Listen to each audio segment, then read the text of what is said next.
Episode keempat. Kemanapun Quest melangkah, banyak orang yang menatapnya dan menunjukkan jari ke arahnya, tertawa-tawa, mencemoohnya, dan berkata, "Ini dia si orang gila, si Majnun." Bagi suku Layla, situasi ini tak dapat ditolerir karena tidak saja menyangkut nama baik Layla, namun juga nama baik suku menjadi taruhannya. Apakah benar jika integritas mereka dipertanyakan dan nama baik mereka dinodai oleh si bocah gila dari Banu Amir ini? Apakah benar reputasi Layla ternoda? Mereka harus segera bertindak. Hal pertama yang mereka lakukan adalah melarang Layla untuk keluar dari tendanya.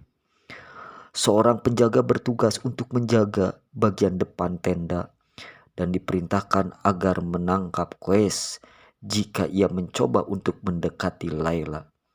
Begitulah yang terjadi. Mereka menyembunyikannya sang rembulan dari gonggongan anjing pemburu.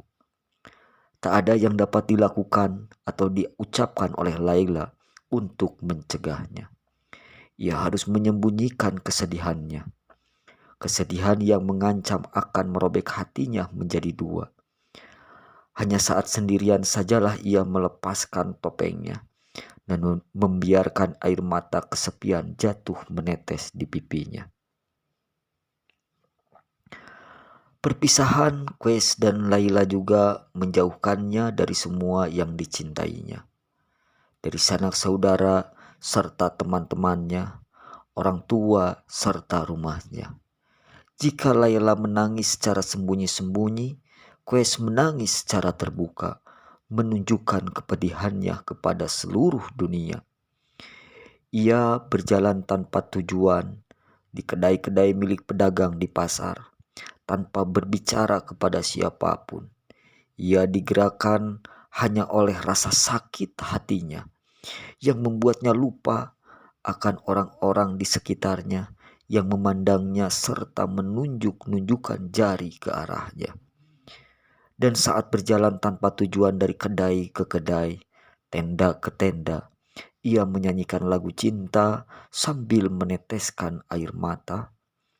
Orang-orang yang berpapasan dengannya berteriak-teriak, "Ini dia si Majnun, si orang gila, hei Majnun."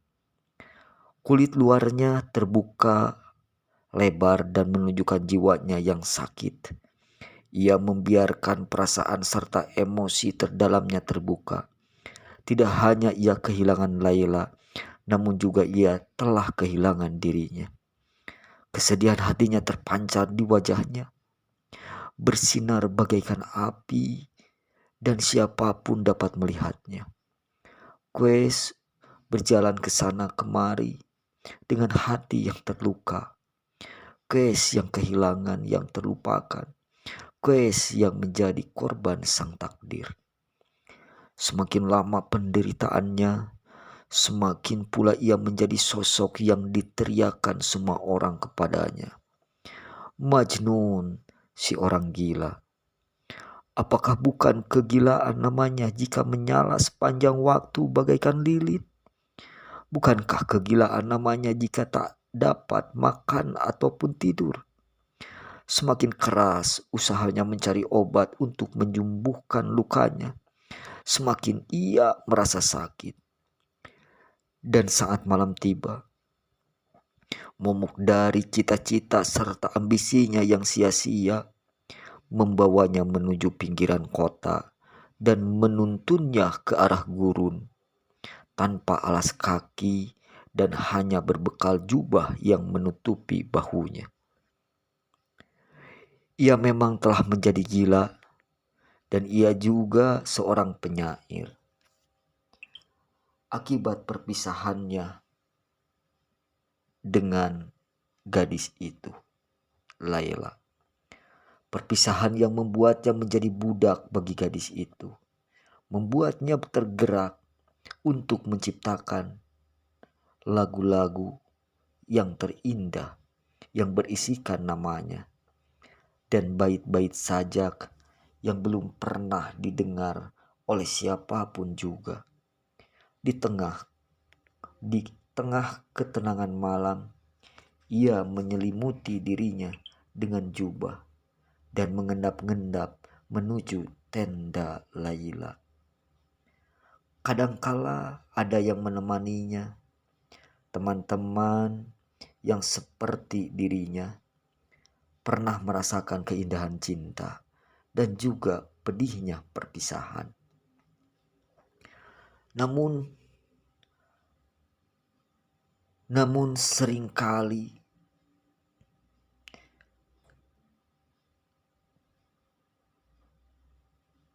Namun seringkali ia pergi sendirian. Ia bergerak bagaikan angin gurun menuju tenda Laila. Berdiri di ambang pintu tenda dan mengucapkan doa. Kemudian bergegas pergi secepat ia datang. Begitu dekat, namun terasa begitu jauh.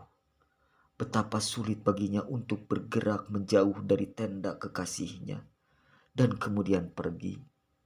Dalam perjalanan menuju tenda Laila, ia seakan terbang. Namun tatkala melangkah pergi, ia berjalan terseok-seok bagaikan orang yang sedang mabuk atau hewan yang sedang terluka. Mengapa takdir tidak berpihak kepadanya? Hatinya hancur bagaikan sebuah kapal yang terjebak di tengah hujan badai. Sisa-sisa dirinya kini bergerak, mengapung berkat belas kasih sang ombak. Rumahnya telah menjadi penjara di mana semua orang berbicara namun tak pernah mendengarkannya. Semua orang memberikan nasihat namun tak pernah bisa memahaminya. Ia telah tiba di satu titik di mana ia tak lagi memperhatikan ucapan semua orang. Ia sudah tak peduli. Hanya kata Laila lah yang berarti baginya saat ini. Ketika orang membicarakan hal-hal lain, ia akan menutup kedua telinganya dan tak mengucapkan sepatah kata pun.